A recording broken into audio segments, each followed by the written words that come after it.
Good morning, everyone.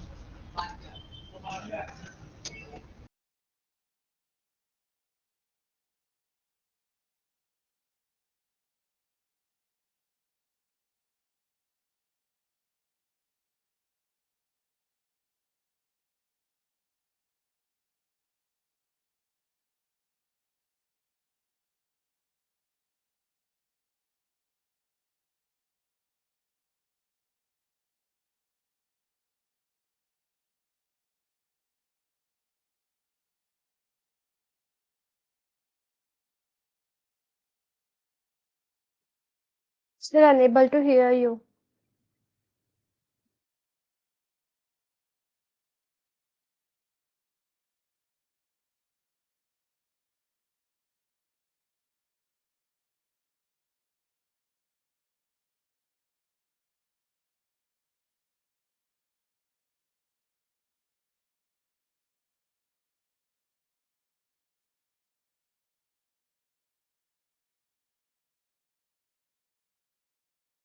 You're not audible.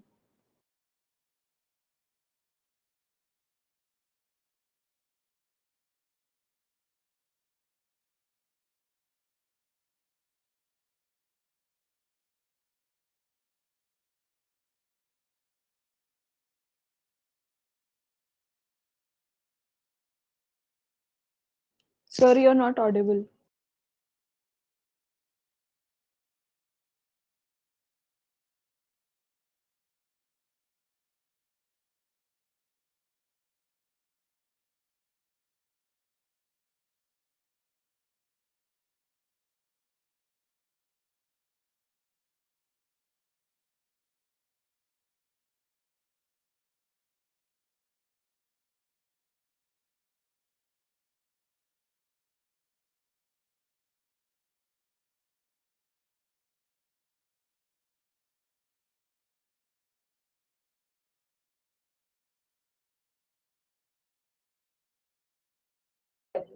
Hello, sir.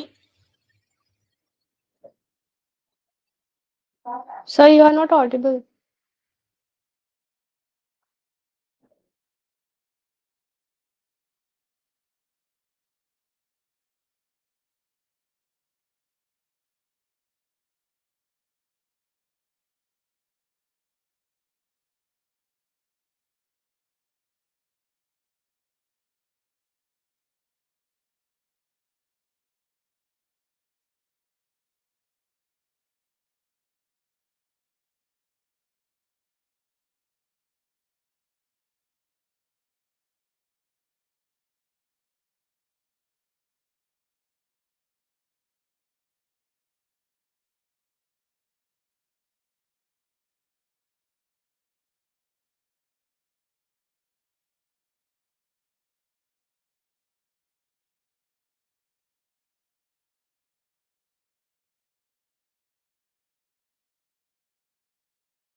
Hello, sir.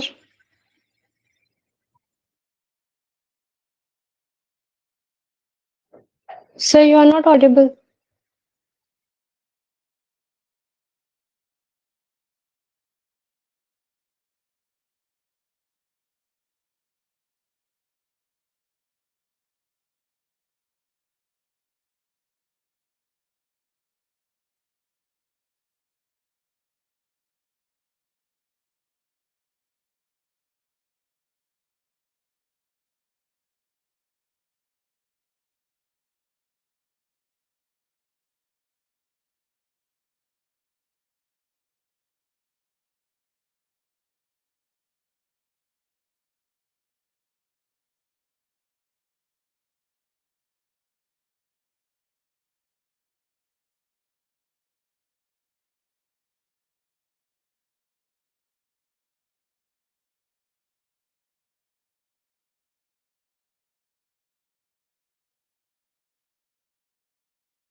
Hello.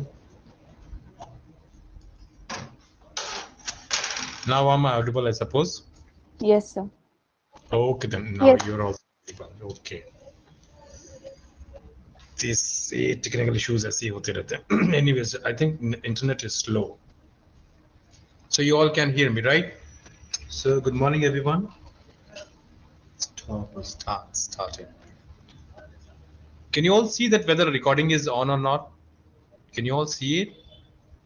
Yes, sir, it's on. Yes, sir. It's It's on. okay. अच्छा, last time we discussed कि DNA के बारे में हमें पढ़ना है molecular biology में, और उसके तहत under that topic we need to study the replication, the transcription, and the translation with respect to prokaryotes and eukaryotes. So आप लोग को मालूम ही है what are prokaryotes, right? Prokaryotes क्या है?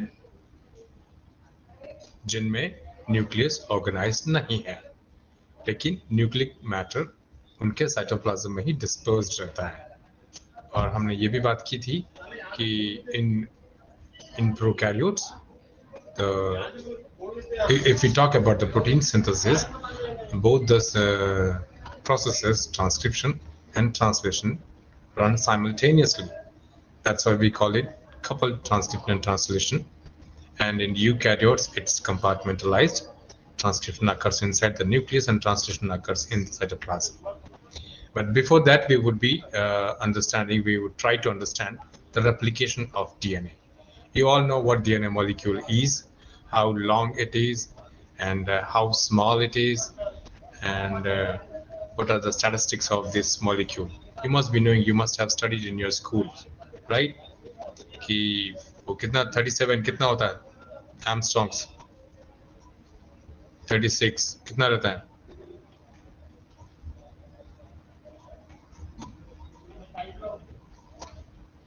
विड्थ कितनी है दोनों स्ट्रैंड्स के बीच का डिस्टेंस कितना है? 20 angstrom. कितना?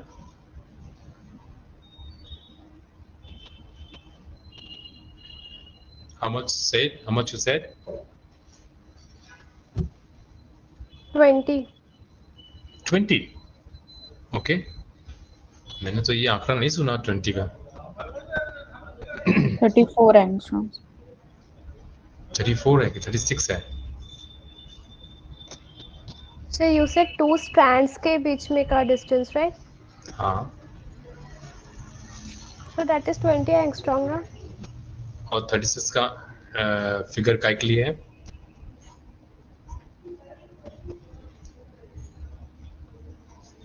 One It is complete turn. one turn. One?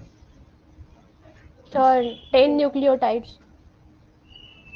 10 nucleotide.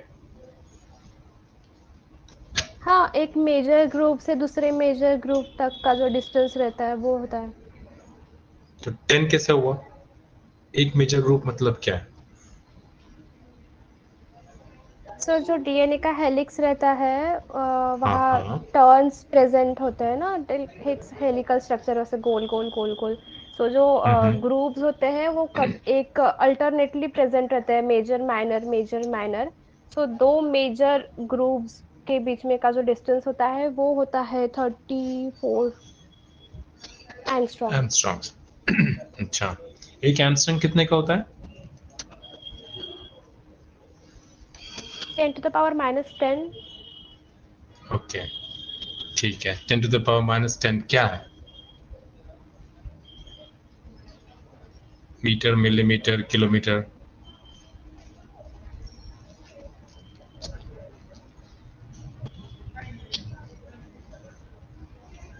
किसी का कुछ तो यूनिट होगा ना, किसी यूनिट का वो 10 to the power -10 10th metre. Portion जो है मीटर. ठीक है. हम ये फिगर्स के बारे में बाद में जानेंगे, या फिर मैं कहूँगा कि आप लोग इसके बारे में ढंग से पता लगाएं. ये ग्रूव्स वाली बात पता नहीं आपने कहाँ से पढ़ा है. मेजर और माइनर ग्रुप्स ऑल्टरनेटिवली रहते हैं, आप कह रहे थे. हम एक लेमैन की तरह समझने की कोशिश करेंगे फिलहाल, not being getting into too much of technical stats. आप सभी को मालूम है ये डबल स्ट्रैंडेड है और हेलिकल है। हेलिकल मतलब वो ट्विस्टेड है, जैसे ये देख रहे हैं, ये जैसे है ना, ये ट्विस्टिंग जो हो रही है इसकी, ये आपके हेलिकल यहाँ पे भी आ रहा है, जैसे ये है, ठीक है। तो ये ऐसे ट्विस्टेड जो है उसको हम बोलते हैं, वो उसमें भी ट्विस्ट जो है क्लॉकवाइज भी हो सकता है, एंटी क्लॉकवाइज भी हो सकता है। उसके हिसाब से हमें अल्फा और बीटा ट्विस्टिंग होती है, या फिर उसको हम कहते हैं कि अल्फा हेलिकल और बीटा हेलिकल, ठीक है। अब ये दो स्ट्रैंड से बना हुआ है, दोनों स्ट्रैंड आपस में हाइड्रोजन बॉन्ड्स के थ्रू अटैच रहते हैं, और अटैचमेंट जो है, हाइड्रोजन बॉन्ड्स का जो अटैचमेंट है वो बिटवीन द नाइट्रोजन बेसेस है। तो अब ये जो स्ट्रैंड्स हैं उसका जो कंपोजिशन यदि आप देखेंगे तो उसमें एक नाइट्रोजन बेस होता है, एक शुगर मॉलिक्यूल होता है, और एक फॉस्फेट होता है।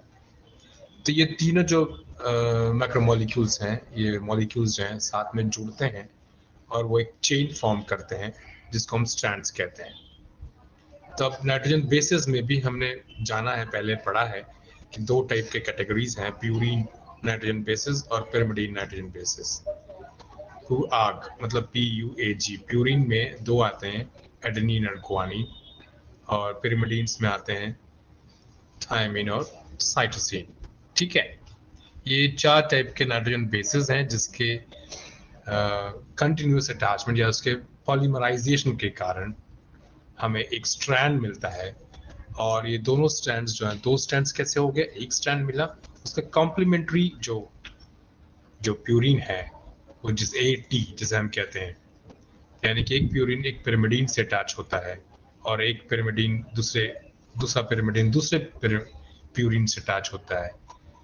अब याद करिए, एक शेरगॉफ नाम का एक साइंटिस्ट हुआ करता था बहुत पहले की बात है, कौन से साल की बात, 1500s की बात है शायद, 16th सेंचुरी की बात है, व्हेन शेरगॉफ ने एक एक्सपेरिमेंट किया था कि ये जो न्यूक्लियस है जिसको हम न्यूक्लियोप्लाज्म कहते हैं, उसमें क्या है, कंटेंट क्या है। तो उन्होंने जब चेक किया तो आप लोगों को मालूम है केमिस्ट्री में एम्पेरिकली हम एस्टिमेट करते हैं कि उसमें कौन कौन से कंपाउंड्स प्रेजेंट है। एम्पेरिकल फॉर्मूला आप समझते हैं कि कितना नाइट्रोजन है, कितना ऑक्सीजन है, कितना हाइड्रोजन है, कितना कार्बन है। ये इसका एस्टिमेशन जब हम करते हैं as per some chemical analysis, तो हम इसको बोलते हैं कि empirical formula. Molecular formula may be different, but two different molecules may have same empirical formula.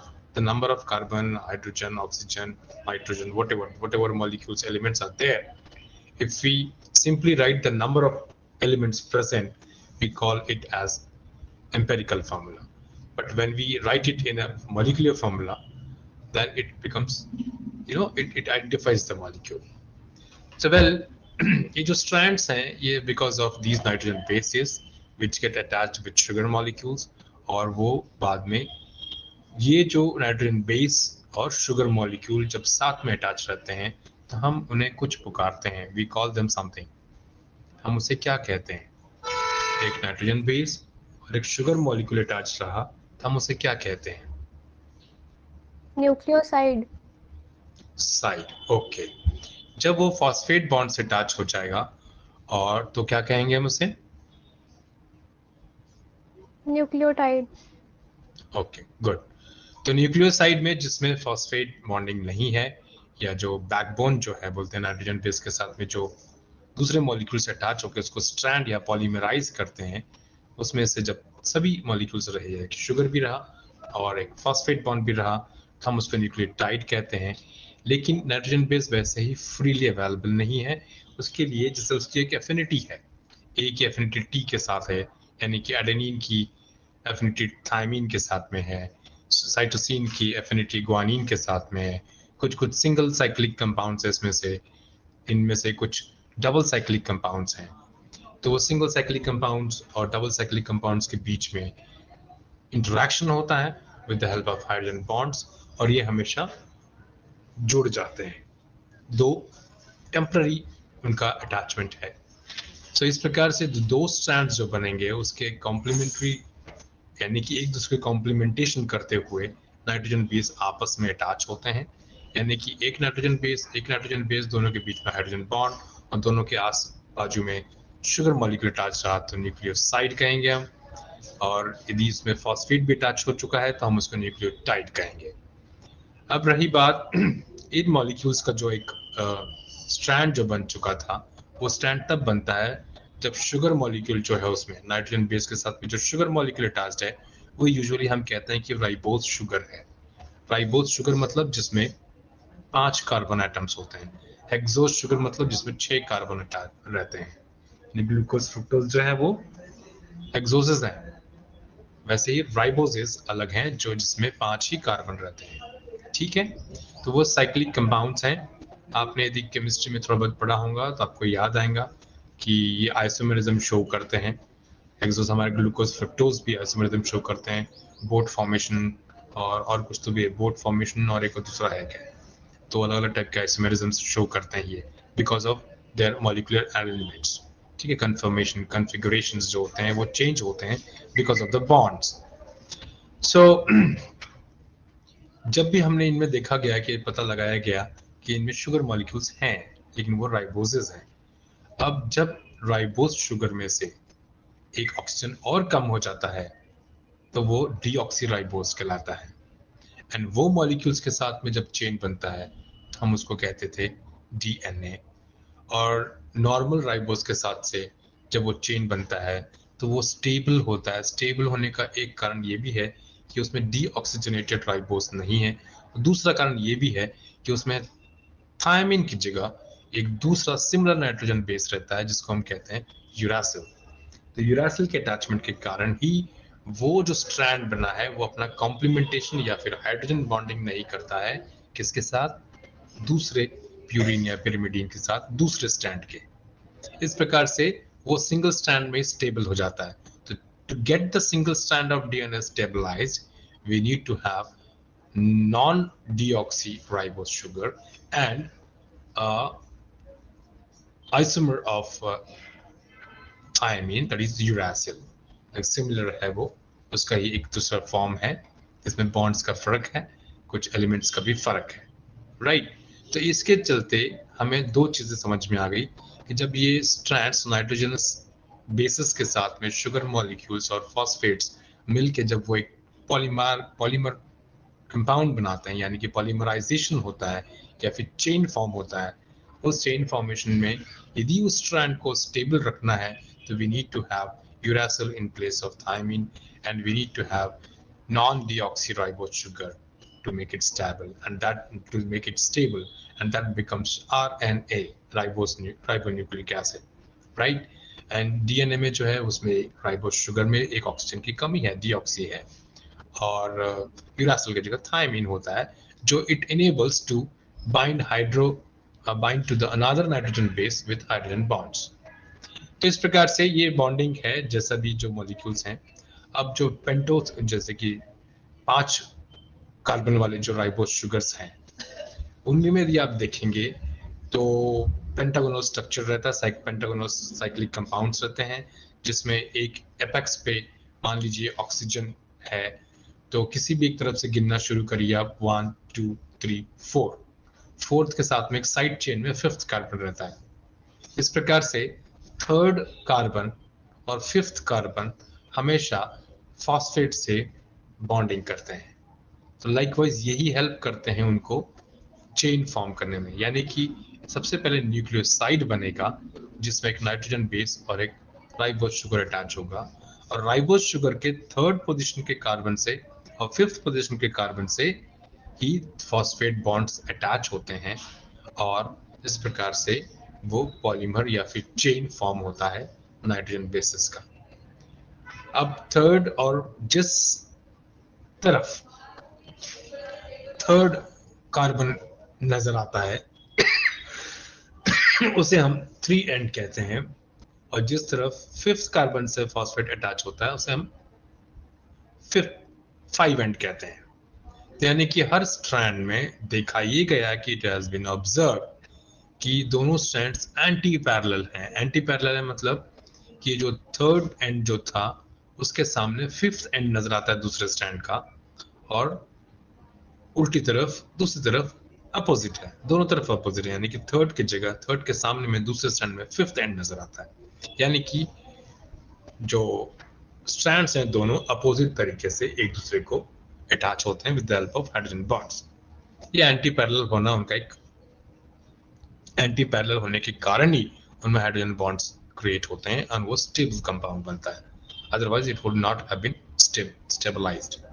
Well, तो जो शारगफ थे, शारगफ ने जब डीएनए के बारे में मालूमात ही नहीं थी, सिर्फ न्यूक्लिक एसिड मालूम था, न्यूक्लिक एसिड से इतना मालूम था, तो what is the component of nucleic acid उन्होंने पढ़ने की कोशिश की। उन्होंने सेल को क्रश किया, उसकी स्लरी बनाई, उसमें से एम्पिरिकली उन्होंने कोशिश करी पता लगाने के लिए कि प्यूरिन्स है कि पिरिमिडीन्स है। तो उन्होंने एक चीज देखी कि हमेशा the molecular mass of purines is always equal to the molecular mass of pyrimidines, यानी प्यूरिन्स और पिरिमिडीन्स इक्वल क्वांटिटी में प्रेजेंट थे न्यूक्लियर प्लाज्म में। तो ये शो करता था कि there is a complete possibility or certain possibility with certainty that purines equal to pyrimidines, that means a purine binds with a pyrimidine and it happens so।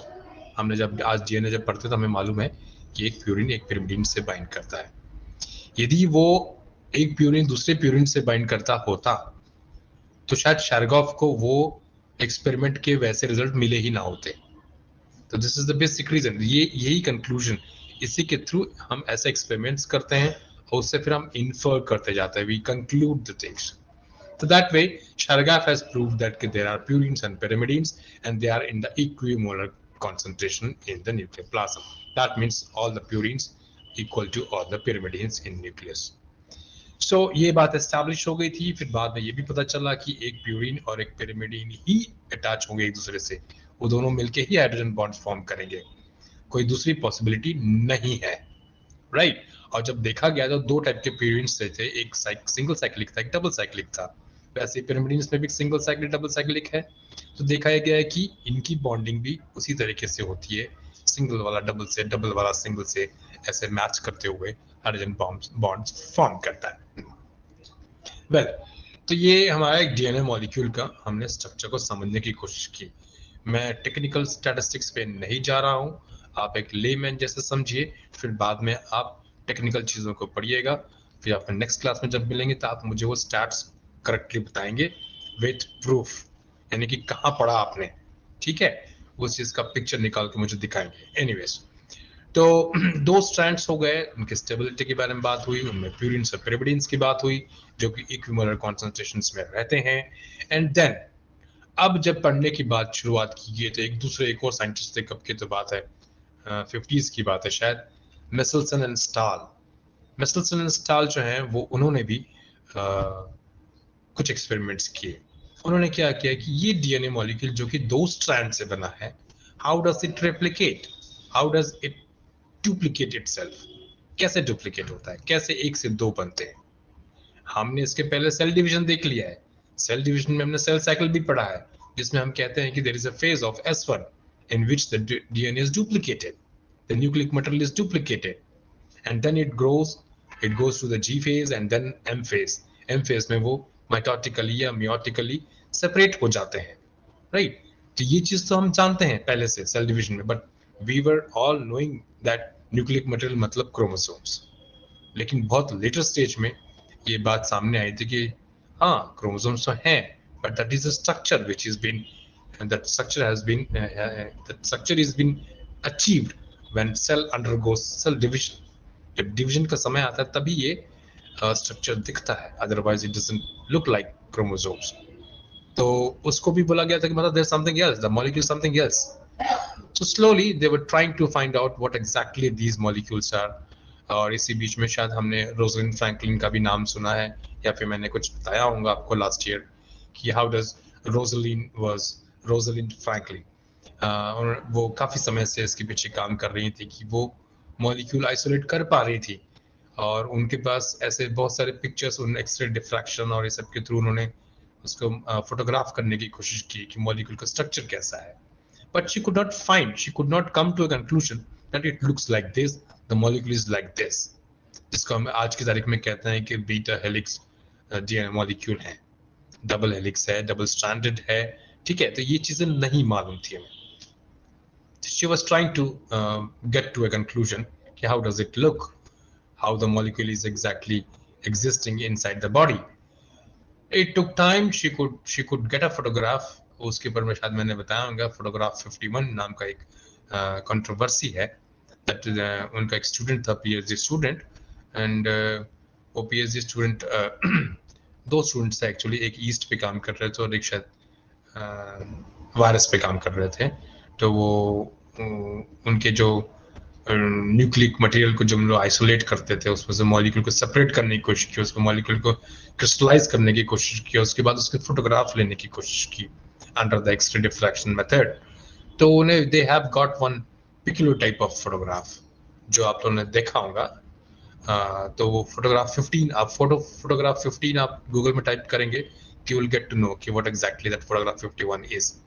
Actually वो photograph उनके एक student के thesis में 51st number का था, जो एक आधार बना जिससे डीएनए मॉलिक्यूल को डिसाइफर किया, स्ट्रक्चर को डिसाइफर किया गया था, है ना, उसको डिफाइन किया गया था स्ट्रक्चर को कि दिखता कैसे है.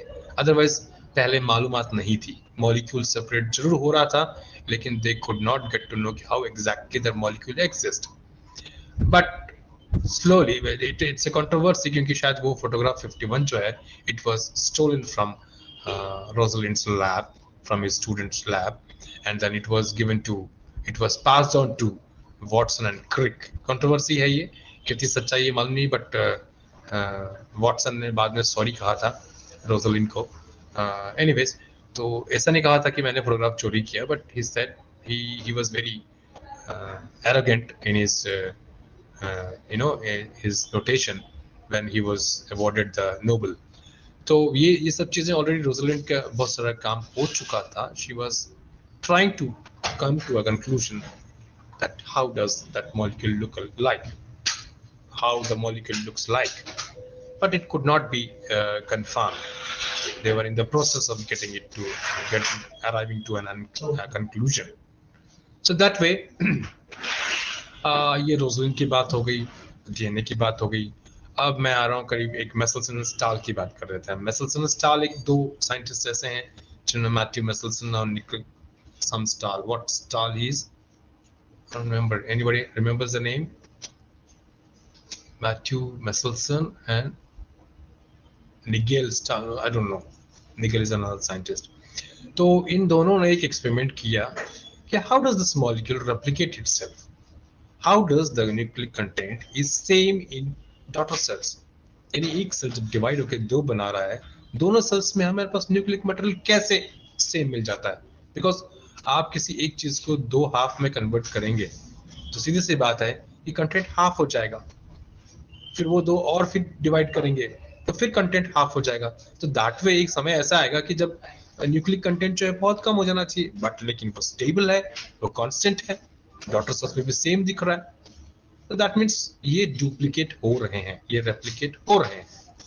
तो वो डुप्लीकेशन, वो रेप्लिकेशन को समझने के लिए मेसेल्सन एंड स्टाल ने कुछ एक्सपेरिमेंट्स किए, जिसमें उन्होंने क्या किया था कि मालूम है कि नाइट्रोजन बेसेस हैं न्यूक्लिक एसिड्स में, तो क्यों ना हम नाइट्रोजन बेसेस मतलब कि उसमें नाइट्रोजन कंटेनिंग मॉलिक्यूल्स हैं, वो amine containing, I mean NH2 NH3 containing compounds हैं, तो क्यों ना हम उन कंपाउंड्स को, बाकी सब चीजें कोई नाइट्रोजन कंटेनिंग कंपाउंड्स नहीं थे न्यूक्लियस के अंदर में, तो क्यों ना हम उस नाइट्रोजन को डोप करें. डोप करना समझते हैं आप लोग? Doping, anybody? डोप,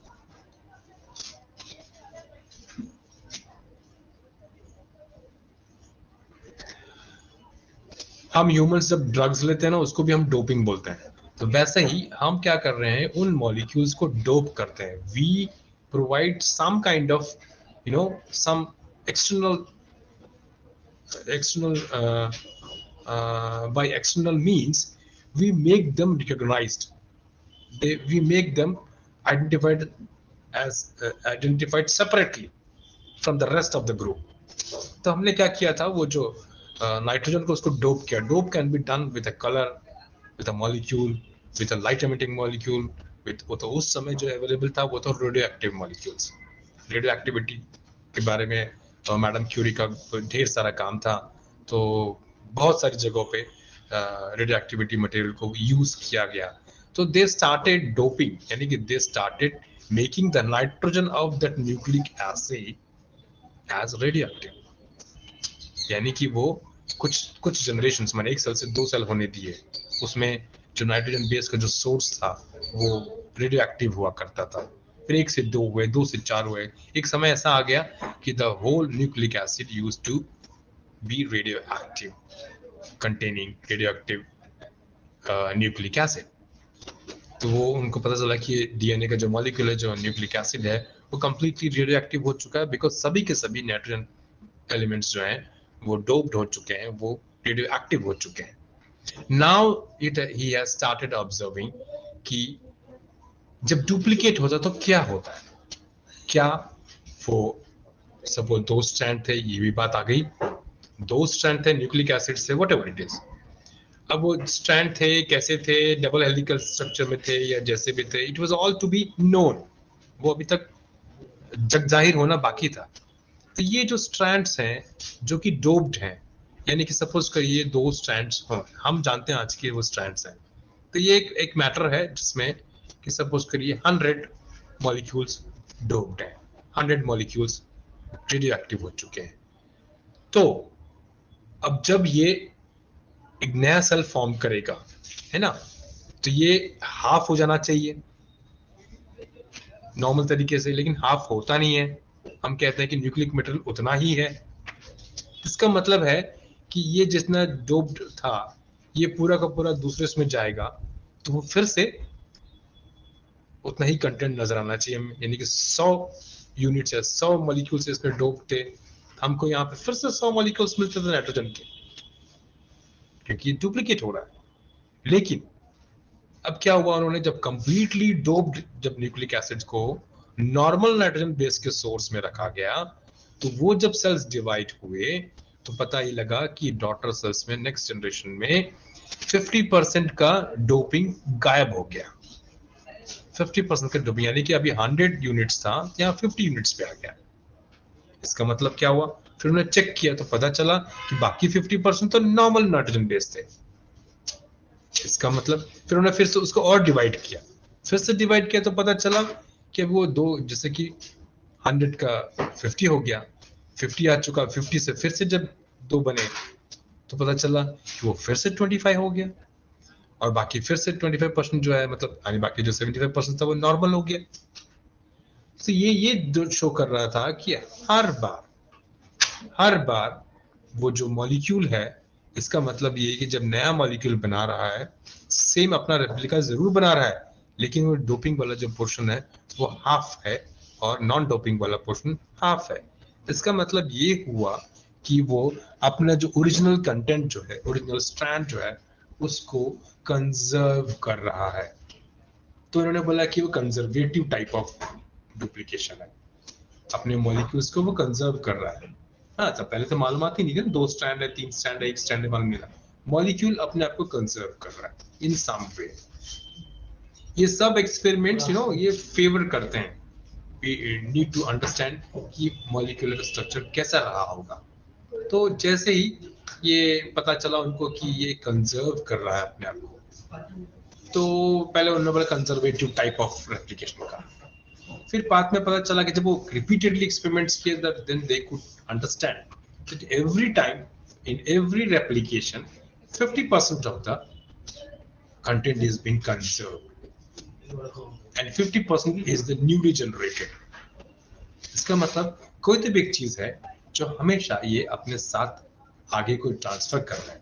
ऐसा हो सकता था ना, सपोज मेरी 1 उंगली है, मैं एक नई उंगली बनाया, हाँ 2 बन गए, एक सेल में सपोज करिए 4 उंगलियां हैं, ठीक है, एक सपोज करिए 4 मॉलिक्यूल्स हैं, 4 उंगलियां हैं, तो एक सेल में 4 उंगलियां हैं। अब मैं डुप्लीकेट करूंगा, इसकी 4 और उंगलियां बना लिया। अब जब मैं नेक्स्ट जनरेशन में देखता हूँ, दोनों को मैंने आधा करके बांट दिया तो क्या हुआ, एक में वही 4 के 4 वैसे की वैसी आ जाएंगी, और ये नए बने वाले एक में आ जाएंगे। यानी एक सेल ऐसा मिलना चाहिए मुझे हमेशा जो पूरी तरह नया हो, लेकिन ऐसा नहीं हुआ। हर वो सेल जब भी नया बना, 2 सेल जब बनते थे, दोनों में 50% ऑफ कंटेंट इसका ही था। यानी कि क्या हुआ कि ये चार जो है, ये चार जरूर बनाया है, लेकिन ये सपोज करिए मैं उंगलियों को ऐसे आधे में काट देता हूँ, ऊपर के आधा और इसको भी आधे में काट देता हूँ, नीचे का आधा, ये दोनों मिलकर एक में गए और इसके नीचे का आधा ऊपर का आधा एक में मिलके गए। यानी every time whenever the daughter cells are been formed, the 50% of the original the DNA was conserved. ऐसा नहीं हुआ कि चार उंगली थी, नए चार उंगली बनाए, एक में नए चार चले गए, एक में पुराने चार रह गए, ऐसा नहीं हुआ। तो this raised A question.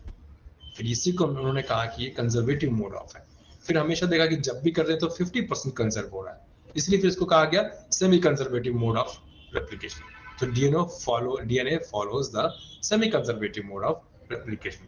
It's been concluded on the basis of the Messelson and Stahl के experiments के, जिसमें उन्होंने नाइट्रोजन को डोप किया था, नाइट्रोजन एलिमेंट्स को उन्होंने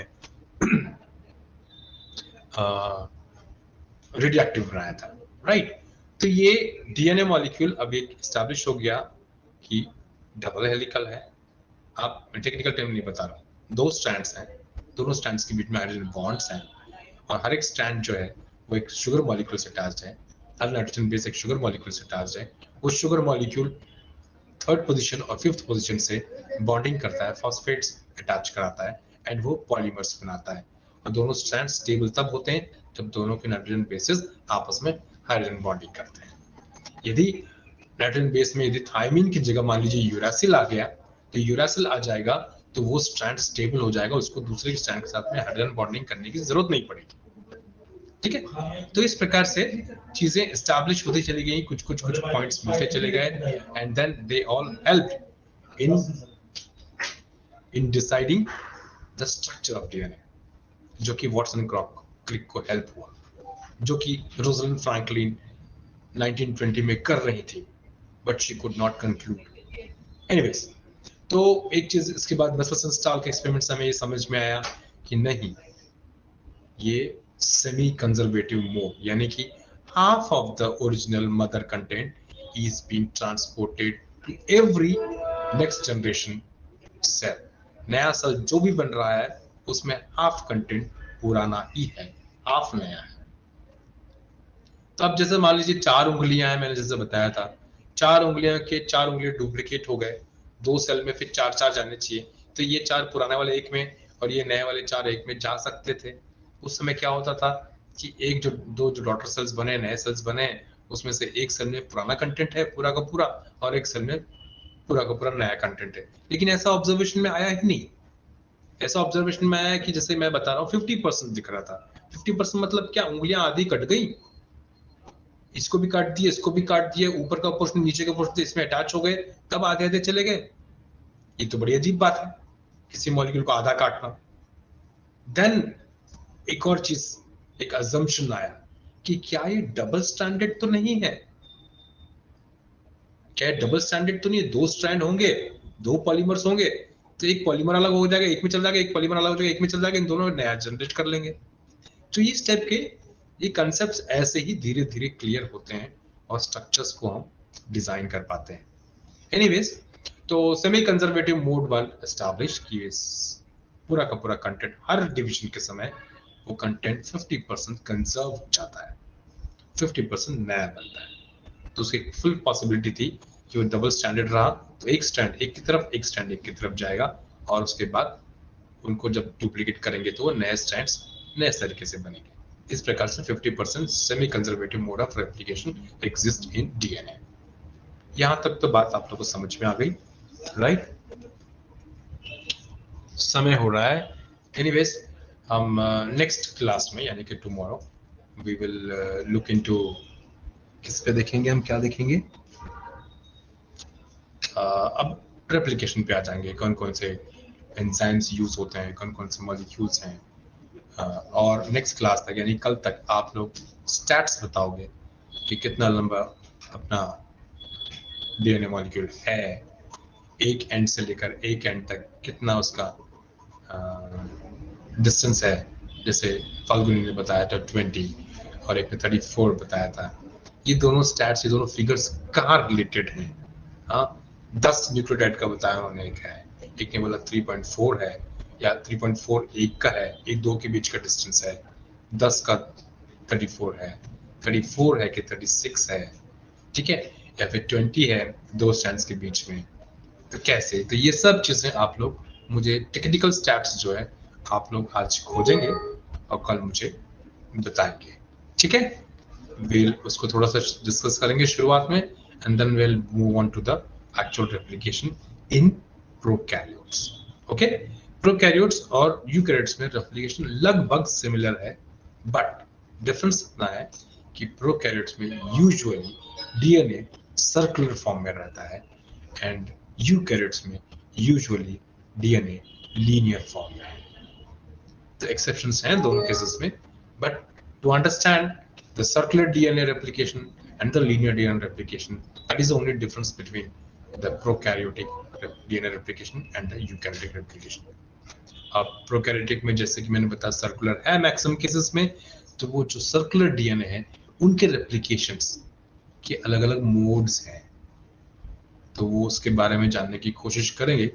और ये फिजिकल क्लास जब आते हो आप लोग, तो मैं वो वायर लेके हम इसको डेमोन्स्ट्रेट करते हैं क्लास में कि कैसे अनवाइंड हुआ, कैसे ये रिएक्ट रेप्लिकेट होते हैं, कैसे नए स्ट्रैंड्स का सिंथेसिस होता है। वी यूजुअली परफॉर्म हम क्लास में करते थे, लंबी सी वायर लेते थे, हम करते थे इसको दो अलग अलग कलर के वायर्स को लेके। एनीवेज वो यदि जल्दी शुरू हो जाएंगी क्लासेस तो हम वो चीज भी क्लास में करके देखेंगे ताकि समझ में हमें आए, क्योंकि it becomes very difficult to understand how the DNA replicates, both the strands replicate simultaneously. How does that happen? We all know it कि दोनों साथ में replicate होते हैं, एक ही polymerase उनको replicate करता है, एक leading और एक lagging के नाम से जाना जाता है, but how does that happen in actuality? So we need to understand that. That's all for today. Come with those statistics and the enzymes which are involved in the DNA replication. The enzymes. Okay? किसी को कुछ पूछना है तो पूछ सकता है। Sir More stable or RNA is more stable? कौन स्टेबल, कौन आरएनए इज मोर स्टेबल, मतलब डीएनए स्टेबल है कि आरएनए स्टेबल है? डीएनए है या आरएनए ज्यादा स्टेबल है? हाँ, अभी आप देखो, बताओ मुझे लॉजिकल क्या बोलता है। डीएनए दोनों स्ट्रैंड्स के बीच में हाइड्रोजन बॉन्ड से जुड़ा हुआ है, राइट? Yes, sir. बराबर है।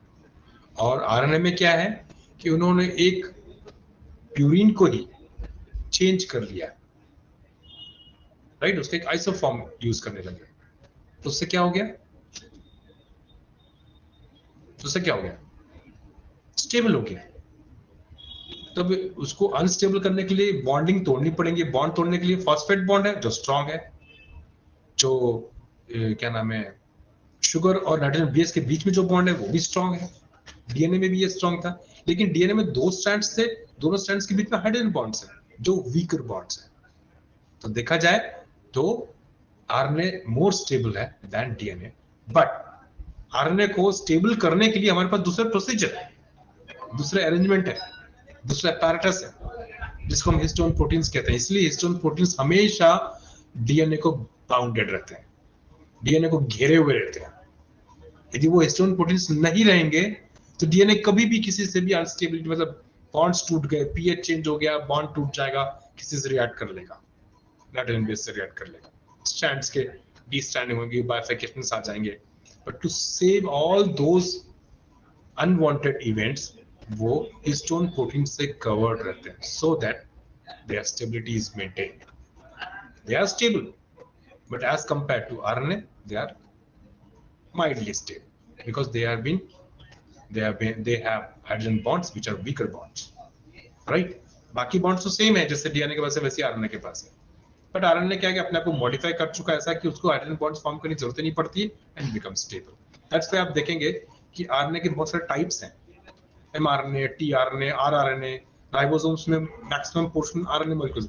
कभी आप ये नहीं सुनोगे कि वो कोई मॉलिक्यूल है जैसे कि जिसे हम बोल रहे हैं कि राइबोसोम में एक मैक्सिमम पोर्शन आरएनए है, वहां पे आपको डीएनए का पोर्शन है ऐसा कभी सुनने को नहीं आएगा। आरएनए उसके पीछे दूसरे रीजंस भी हैं, but they are more stable than DNA, but DNA is also made more stable than RNA with the help of histone arrangements, histone protein arrangements. Okay. Sir फिर अगर ओवरऑल बात करेंगे तो वन वर्ड में DNA या RNA? One word में RNA. RNA. हम्म. Sir हमें हमारे बॉटनी के मैम ने तो बताया कि डीएनए ज्यादा स्टेबल होता है as compare to RNA, of क्योंकि कोर्स उसमें मैंने एक बताया ना. फंक्शनल ग्रुप एब्सेंट होता है किसमें? डीएनए में. लाइक सेकेंड कार्बन पे एक ओएच मींस ऑक्सीजन एब्सेंट रहता है ना एक ऑक्सीजन. डीएनए में. तो जितना ऑक्सीजन कम रहेगा तो वो तो उसकी अनस्टेबिलिटी बढ़ेंगी. ऑक्सीजन सपोज करिए एक मॉलिक्यूल है, एक एक एक कंपाउंड है, उसको वैलेंसी फुलफिल करनी है, उसमें से आप एक ऑक्सीजन को निकाल देंगे तो अनस्टेबल हो जाएगा. जैसे कि आप देखिए बोट एंड क्या है वो फॉर्मेशंस होते हैं ग्लूकोज के मॉलिक्यूल्स में. बोट फॉर्मेशन एंड एक बोट होता है और एक chair. Boat and chair formation, तो दो टाइप के आइसोमर्स हैं. This is just because of that instability among the bonds. क्योंकि आप जो C6H6O6 वाला जो फॉर्मूला है या C6C12H12 O12 वाला जो फॉर्मूला है, वो फॉर्मूले जो हैं वो एक पर्टिकुलर चेन कंपाउंड के लिए. लेकिन जब आप उनको जब एक ऑक्सीजन निकल जाता है तो ऐसा कहा जाता है केमिस्ट्री में कि एक ऑक्सीजन निकाले तो वो साइक्लिक फॉर्म में आ जाते हैं. जब साइक्लिक फॉर्म में आके जब एक ऑक्सीजन निकलता है तो it becomes more stable. But आप राइबोज शुगर्स देखेंगे उसमें ऑक्सीजन निकला हुआ, ऑलरेडी ऑक्सीजन निकला हुआ है जिससे वो राइबोज बना है, वो ऑलरेडी साइक्लिक कंपाउंड है. उस साइक्लिक कंपाउंड में एक और ऑक्सीजन निकल जाएगा तो ठीक है. Even I have to read about it, इस केमिस्ट्री पढ़नी पड़ेगी मुझे. But RNA is more stable. Otherwise, you would have heard of many molecules and many compounds or many organs which would contain DNA as their part. But you would hear RNA बहुत सारे organelles या फिर smaller organelles या फिर compounds के part है. जैसे ribosomes ही देख लो, अल्फा बीटा, तो उसके छोटे स्मॉलर और बिगर राइबोसोम पोर्शंस हैं, सब यूनिट्स हैं. वो सब यूनिट्स में मैक्सिमम पोर्शन RNA है. डीएनए से क्यों नहीं बना? बट डीएनए स्टेबलाइज किया जाता है, उसको दूसरा स्ट्रैंड उसको कॉम्प्लीमेंटेशन देकर स्टेबलाइज करता है. बट दोनों स्ट्रैंड्स के बीच में हाइड्रोजन बॉन्ड्स हैं. Hydrogen bonds are weaker bonds than covalent और एलिस्ट्रोस्टैटिक बॉन्ड्स. ये आप लोगों को भी मालूम है. So they are very easy to be broken. Though the stability has been established because of the hydrogen bonds in both the strands, but they are weaker bonds. They can be, anytime be broken. That's why we need histone proteins along with the DNA. यदि हम देखेंगे, you cannot separate the DNA without histones.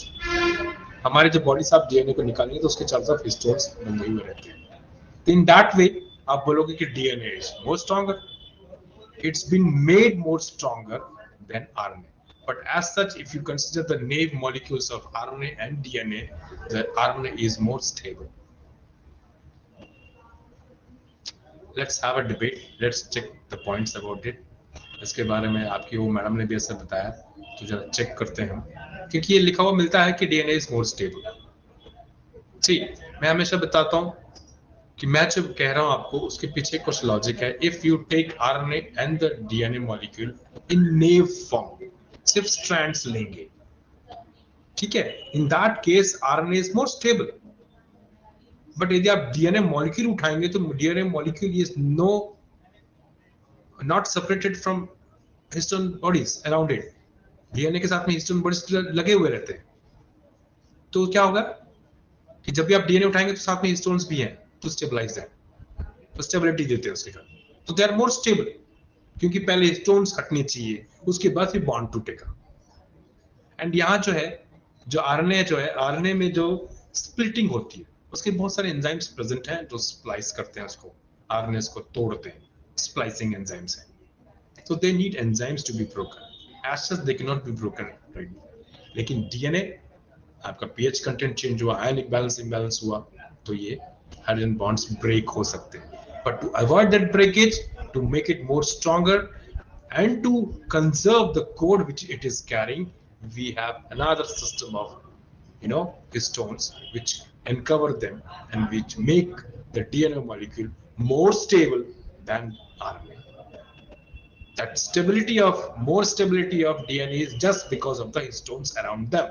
If histones are not there with the DNA becomes very fragile. It can be broken anytime. Got it?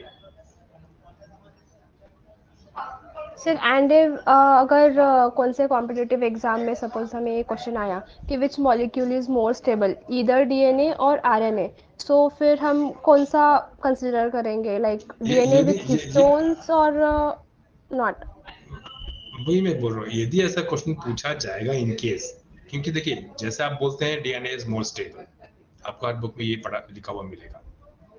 यदि जैसे जो मैं बात बता रहा हूँ, यदि इसको प्रूव करना है तो that person has to ask him कि टू नेम मॉलिक्यूल्स हैं, he has to mention it, he has to mention कि डीएनए क्या सिर्फ मॉलिक्यूल है कि साथ में हिस्टोन्स भी है, क्योंकि उसकी पैकेजिंग होती है, डीएनए इज ऑलवेज पैकेज्ड। उसके पीछे रीजन भी है, क्योंकि वो कोड कैरी कर रहा है। For all vital things it is carrying the code, so it has to be packed around, it has to be protected. That is a different issue. Let's see, मैं भी कुछ ढूंढता हूँ इसके बारे में, क्या बोलते हैं इसको, करते हैं अपन डिस्कस इसके बारे में। आप भी पता लगाइए, जस्ट किसी के बताई हुई बातों पे यकीन मत करिए, सर्च फॉर इट। ठीक है, आप भी ढूंढिए, मैं भी ढूंढता हूँ। नासा की एक साइट है, वहां पे काफी ऑथेंटिक डेटा रखा हुआ है, या फिर वॉटसन क्रिक का आपको वो मिले ओरिजिनल पेपर, उसमें भी ढूंढ सकते हैं, देख सकते हैं, चेक करिए, देखते हैं। ओके, चलिए फिर, that's all for now, see you tomorrow. Thank you sir.